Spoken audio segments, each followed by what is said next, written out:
എല്ലാവർക്കും അറിയാലോ, കൊടുങ്ങല്ലൂരിന്റെ പഴയ പേര് മുസിരീസ് എന്നാണെന്ന്.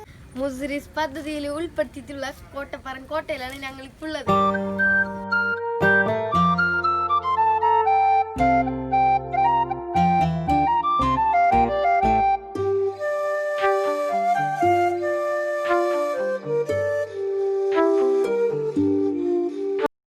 ഇവിടേക്കുള്ള എൻട്രൻസ് രാജകീയ പാതയെ ഓർമ്മിക്കുന്ന തരത്തിലുള്ളതാണ്.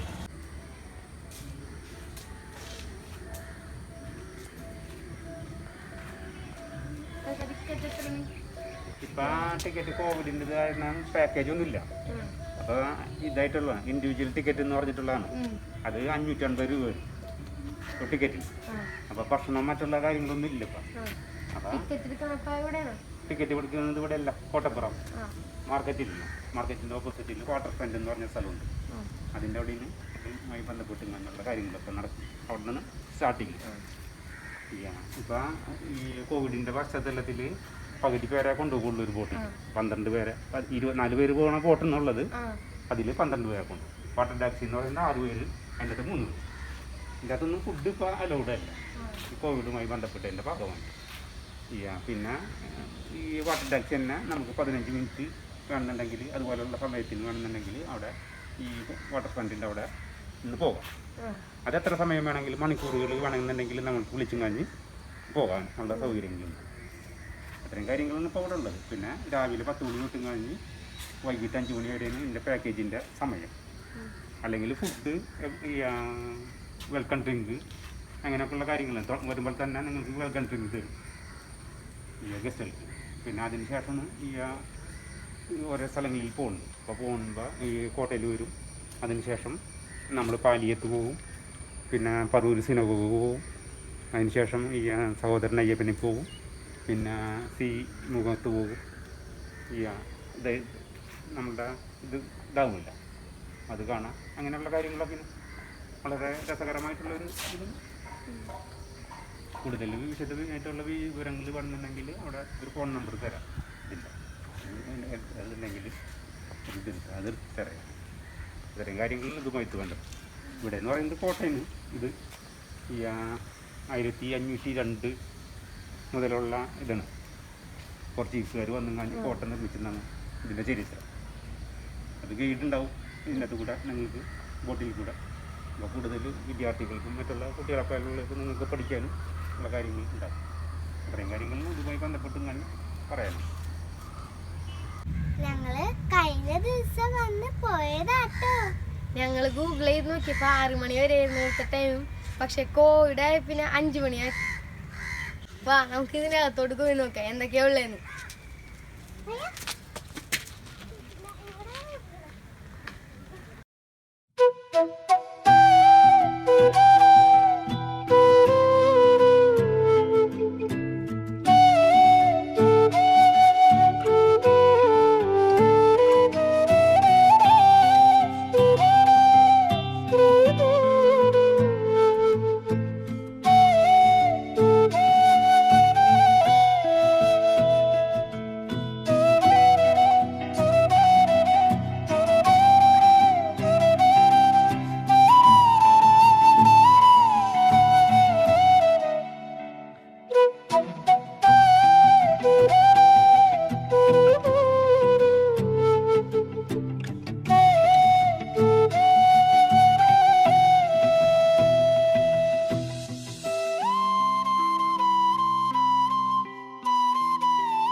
ഈ മരമാണ്.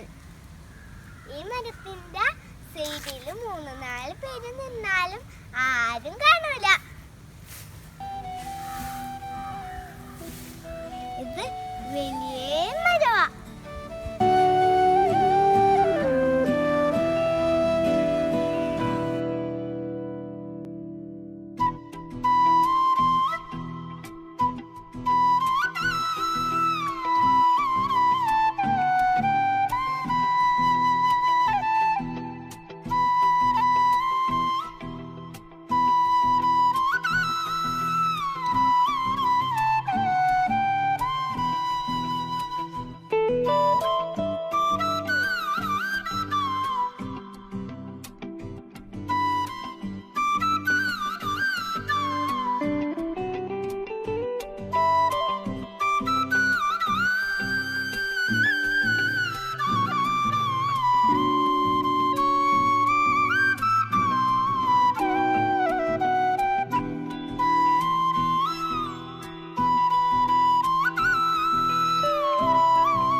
ഈ സ്ഥലത്തിന് കോട്ടപ്പുറം എന്ന് പേര് വരാൻ കാരണം കോട്ടാരനോട്.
ഇത് കോട്ടയിൽ നിന്ന് തുടങ്ങണ തുരങ്കമാണ്.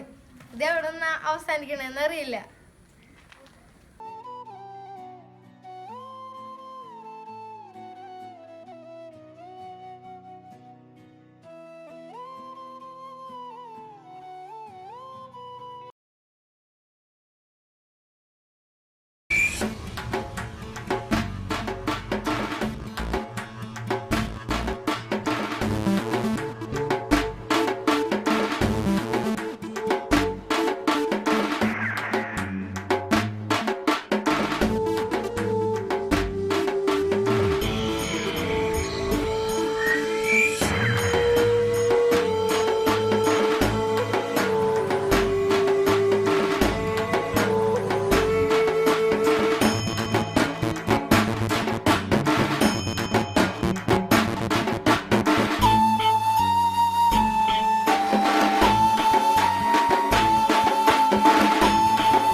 Special beef dry fry. Bye. Beef dry fry എങ്ങനെ ഉണ്ടാക്കണേന്നോ അതിന് എന്തൊക്കെയാണ് സാധനങ്ങൾ ആവശ്യമുള്ളതെന്ന് നോക്കാം. 1/2 കിലോ ബീഫ് എടുത്തിട്ടുണ്ട്.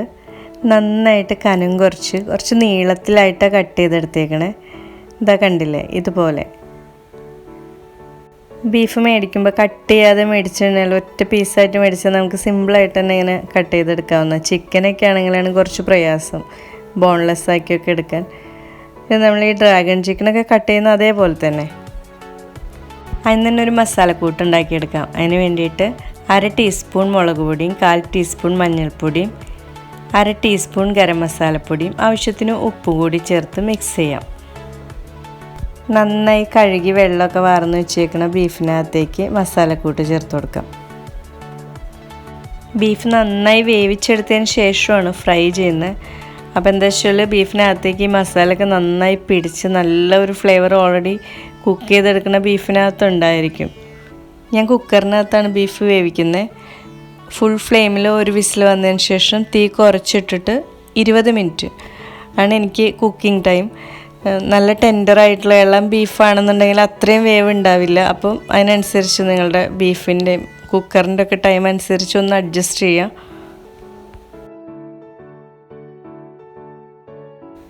ഞാൻ ബീഫ് വേവിക്കുമ്പോൾ ഒട്ടും വെള്ളം ഒഴിക്കാറില്ല. കാരണം ബീഫ് വേവുമ്പോൾ വരുന്ന വെള്ളം മതിയാവും അത് കുക്കാവാൻ. ഇനിയിപ്പോൾ അത്ര ധൈര്യമില്ല, പേടിയുണ്ട്, അടിയിൽ പിടിച്ച് പോകുമെന്നൊക്കെ ഉണ്ടെങ്കിൽ 1/4 ഗ്ലാസ് വെള്ളം ഒഴിക്കാം.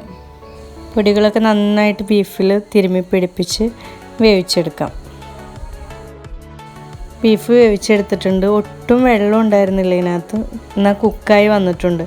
ഇൻ കേസ് നിങ്ങൾ വേവിക്കുമ്പോൾ അതിനകത്ത് വെള്ളം ഉണ്ടെന്നുണ്ടെങ്കിൽ നന്നായിട്ടൊന്ന് വറ്റിച്ചെടുക്കാം. കുറച്ച് ഡ്രൈ ആയിട്ടുള്ള ബീഫാണ് നമുക്ക് വേണ്ടത്. ഒരു പാത്രത്തിലേക്ക് ഒരു മുട്ട പൊട്ടിച്ചൊഴിക്കുക. എഗ്ഗിൻ്റെ യോക്കിൻ്റെ സ്മെല്ല് അത്ര ഇഷ്ടമില്ലാത്ത ആൾക്കാരാണെങ്കിൽ വൈറ്റ് ഉപയോഗിച്ചാലും മതി. ഈ റെസിപ്പിക്കകത്ത് എഗ്ഗ് മിസ് ചെയ്യരുത്. എന്താ വെച്ചാൽ ഈ റെസിപ്പിയിൽ ഫ്ലോറൊക്കെ ചേർക്കുമ്പോൾ അതിനകത്ത് ഒരു ബൈൻഡിങ് ഏജൻ്റായിട്ട് നിൽക്കുന്നത് എഗ്ഗാണ്. 1.5 ടേബിൾ സ്പൂൺ സോയ സോസ് ഒഴിച്ചു കൊടുക്കാം. ആദ്യം ബീഫ് വേവിച്ചപ്പോൾ അതിനകത്ത് ഉപ്പ് ചേർത്തിട്ടുണ്ടായിരുന്നു. പിന്നെ ഇപ്പോൾ സോയ സോസ് ചേർക്കുമ്പോൾ അതിനകത്തും നന്നായിട്ട് ഉപ്പുണ്ട്. അപ്പോൾ നമ്മൾ ഈ കോട്ടിങ് ഉണ്ടാക്കുമ്പോൾ ഉപ്പ് ചേർക്കുമ്പോൾ നന്നായിട്ട് ശ്രദ്ധിക്കണം. ഉപ്പിൻ്റെ കാര്യത്തിൽ സ്ഥിരമായിട്ട് പണി വാങ്ങിക്കുന്ന ഒരാളാണ് ഞാൻ. എന്തുണ്ടാക്കിയാലും അതിനകത്തൊരു ഇച്ചിരി ഉപ്പ് കൂടുതലായിരിക്കും. 1 ടേബിൾ സ്പൂൺ ചെറുനാരങ്ങ നീരും കൂടെ ചേർത്ത് കൊടുക്കാം. ചെറുനാരങ്ങ ഇല്ലയെന്നുണ്ടെങ്കിൽ വിനാഗിരി ചേർത്താലും മതി. 1 ടേബിൾ സ്പൂൺ വെളുത്തുള്ളി അരച്ചതും 1 ടേബിൾ സ്പൂൺ ഇഞ്ചി അരച്ചതും കൂടി ചേർത്ത് കൊടുക്കാം. ഇതിനകത്ത് നന്നായിട്ട് ശ്രദ്ധിക്കണം, ചതച്ചതല്ല അരച്ച് തന്നെ ചേർക്കണം. നല്ല പേസ്റ്റായിട്ട് അരഞ്ഞിരിക്കണം. നിങ്ങളെ മിക്സിയിൽ നന്നായിട്ട് അരയുന്നില്ലെങ്കിൽ കുറച്ച് വെള്ളമൊക്കെ ഒഴിച്ച് അരച്ചാലും കുഴപ്പമില്ല, പക്ഷെ ചതച്ചെടുക്കരുത്. ഇനി ഇതെല്ലാം കൂടി നന്നായി ഒന്ന് സ്പൂൺ വെച്ച് ബ്ലെൻഡ് ചെയ്തതിന് ശേഷം വേണം നമുക്ക് ബാക്കി പൊടികളൊക്കെ ചേർത്ത് കൊടുക്കാൻ. 1/2 ടീസ്പൂൺ ഗരം മസാല പൊടിച്ച് ചേർക്കാം. 1 മുതൽ 1.5 ടേബിൾ സ്പൂൺ വരെ നല്ല എരിയുള്ള മുളക് പൊടി ചേർത്ത് കൊടുക്കാം. ഞാൻ 1.5 ടേബിൾ സ്പൂൺ ചേർത്തിട്ടുണ്ട്. ഇത്ര എരി വേണ്ടാന്നുണ്ടെങ്കിൽ 1 ടേബിൾ സ്പൂൺ ചേർത്താൽ മതിയാവും. കുട്ടികൾക്കൊക്കെ വേണ്ടിയിട്ടാണ് ഉണ്ടാക്കുന്നത് വെച്ചാൽ. എല്ലാം കൂടി നന്നായിട്ടൊന്ന് മിക്സ് ചെയ്ത് കൊടുക്കാം. ഉപ്പ് നോക്കിയതിന് ശേഷം ആവശ്യത്തിന് ഉപ്പ് കൂടി ചേർത്ത് കൊടുക്കാം. ഇതിപ്പോൾ കുറച്ച് ലൂസായിട്ടുള്ള കൺസിസ്റ്റൻസിയുള്ള ബാറ്ററാണ്. ഇതിനകത്തേക്ക് 1 ടേബിൾ സ്പൂൺ മൈദ ചേർക്കാം. 1 ടേബിൾ സ്പൂൺ കോൺഫ്ലോറും കൂടെ ചേർത്ത് നന്നായിട്ടൊന്ന് മിക്സ് ചെയ്തെടുക്കാം. മൈദയിലും കോൺഫ്ലോറിലൊക്കെ വല്ല കട്ടയൊക്കെ ഉണ്ടെങ്കിൽ നന്നായിട്ട് ഉടച്ചു കൊടുക്കാം. 1/4 ടീസ്പൂൺ കളർ കൂടി ചേർത്ത് കൊടുക്കുന്നുണ്ട്. ഇതിപ്പോൾ വീട്ടിൽ ഉണ്ടാക്കുകയാണെങ്കിൽ കളറൊന്നും ചേർക്കേണ്ട കാര്യമില്ല, എന്നാലും ഒരു ഭംഗിക്ക് വേണ്ടി ഞാൻ ചേർത്തു എന്നുള്ളൂ. വേവിച്ച് വെച്ചിട്ടുള്ള ബീഫും കൂടെ ചേർത്ത് നന്നായി കോട്ട് ചെയ്തെടുക്കാം. ഇനിയിപ്പോൾ തലേദിവസം രാത്രിയൊക്കെ നമ്മൾ ഈ മാരിനേഷനിൽ വെച്ച് കഴിഞ്ഞാൽ നന്നായിട്ട് അതിൽ പിടിച്ച് നല്ല ടേസ്റ്റി ആയിരിക്കും. ഇതിപ്പോൾ നമ്മൾ പെട്ടെന്ന് തന്നെ ഉണ്ടാക്കുകയാണെങ്കിൽ ഒരു 15 തൊട്ട് 30 മിനിറ്റ് വരെ വെച്ചാൽ മതിയാവും. ഞാൻ കുറച്ച് ടൈമൊക്കെ ഉള്ളപ്പോൾ ബീഫ് കട്ട് ചെയ്ത് കുക്ക് ചെയ്ത് ഫ്രിഡ്ജിൽ വെച്ച് കഴിഞ്ഞാൽ പെട്ടെന്ന് തന്നെ ഈ മസാലക്കൂട്ട് ഉണ്ടാക്കിയിട്ട് നമുക്ക് ഫ്രൈ ചെയ്തെടുക്കാൻ പറ്റും ഈസി ആയിട്ട്. ഇനിയിപ്പോൾ വല്ല ഗസ്റ്റൊക്കെ ഉണ്ടെങ്കിൽ തന്നെ ചടപടാന്ന് പറഞ്ഞിട്ട് അങ്ങ് ഉണ്ടാക്കിയെടുക്കാൻ പറ്റും. ഇതൊരു സ്റ്റാർട്ടറായിട്ടും മെയിൻ ഡിഷായിട്ടും അല്ലെങ്കിൽ സ്നാക്കായിട്ടൊക്കെ ഉപയോഗിക്കാവുന്ന ഒരു ഡിഷാണ്. മാരിനേറ്റ് ചെയ്ത് വെച്ചിട്ടുള്ള ബീഫിനെ ഫ്രൈ ചെയ്തെടുക്കാം. ചൂടായ ചട്ടിയിലേക്ക് ആവശ്യത്തിന് ഓയിൽ ഒഴിച്ചെടുക്കാം. ഏത് ടൈപ്പ് ഓയിൽ വേണമെങ്കിലും ഉപയോഗിക്കാം, നമുക്ക് ഇഷ്ടമുള്ള ടൈപ്പ് ഓയിൽ ഉപയോഗിക്കാം. പക്ഷെ ഞാൻ വെളിച്ചെണ്ണയിലാണ് ചെയ്യുന്നത്. എണ്ണ ഒത്തിരി അങ്ങ് ചൂടാവുന്നേക്കാൾ മുമ്പ് ഒരു മീഡിയം ചൂടാവുമ്പോൾ തന്നെ ബീഫ് ഇട്ട് കൊടുക്കാം. പിന്നെ എപ്പോഴും തീ കുറച്ച് വെച്ചിട്ട് വേണം ഇത് ഫ്രൈ ചെയ്തെടുക്കാൻ വേണ്ടിയിട്ട്. എന്താ വെച്ചാൽ പെട്ടെന്ന് തന്നെ ഇതാവും. നമുക്ക് പ്രത്യേകിച്ച് കുക്കിംഗ് ഒന്നുമില്ല, കോട്ടിങ്ങൊക്കെ നന്നായിട്ടൊന്ന് മൊരിഞ്ഞു വന്നാൽ മതി. തീ കൂടിക്കഴിഞ്ഞാൽ പെട്ടെന്ന് തന്നെ കരിയുകയും ചെയ്യും, അപ്പോൾ സൂക്ഷിച്ച് ചെയ്യാം. നമുക്ക് ഇതിനകത്തേക്ക് കുറച്ച് സാധനങ്ങളൂടെ ഫ്രൈ ചെയ്ത് ചേർക്കാം. ബീഫിൻ്റെ പോലെ തന്നെ കനം കുറച്ച് നീളത്തിൽ കട്ട് ചെയ്ത് വെച്ചിട്ടുള്ള പപ്പടമാണ്. എത്ര വേണമെന്ന് വെച്ചാൽ അത്രയും ചേർക്കുക. ഞാനിപ്പോൾ കുറച്ച് അധികം എടുത്തിട്ടുണ്ട്, കുട്ടികൾക്കൊക്കെ നല്ല ഇഷ്ടമായതുകൊണ്ട്. ബീഫ് ഫ്രൈ ചെയ്ത എണ്ണയിൽ തന്നെ ഫ്രൈ ചെയ്തെടുക്കുന്നതുകൊണ്ട് പപ്പടത്തിന് നല്ലൊരു ഫ്ലേവറാണ്. കുറച്ച് വറ്റൽ മുളക് കൂടി ഫ്രൈ ചെയ്ത് ചേർക്കാം. ഒരു പിടി കറിവേപ്പിലയും കൂടി ചേർക്കുന്നുണ്ട്. ഇതെല്ലാം കൂടി നല്ല ഭംഗിയായിരിക്കും കാണാൻ, കഴിക്കാനും നല്ല ടേസ്റ്റിയാണ്. എല്ലാവരും വീട്ടിൽ ട്രൈ ചെയ്ത് നോക്കണം. നിങ്ങളുടെ അഭിപ്രായങ്ങളൊക്കെ കമൻറ്റ് ചെയ്യണം. അടുത്ത വീഡിയോയിൽ കാണാം.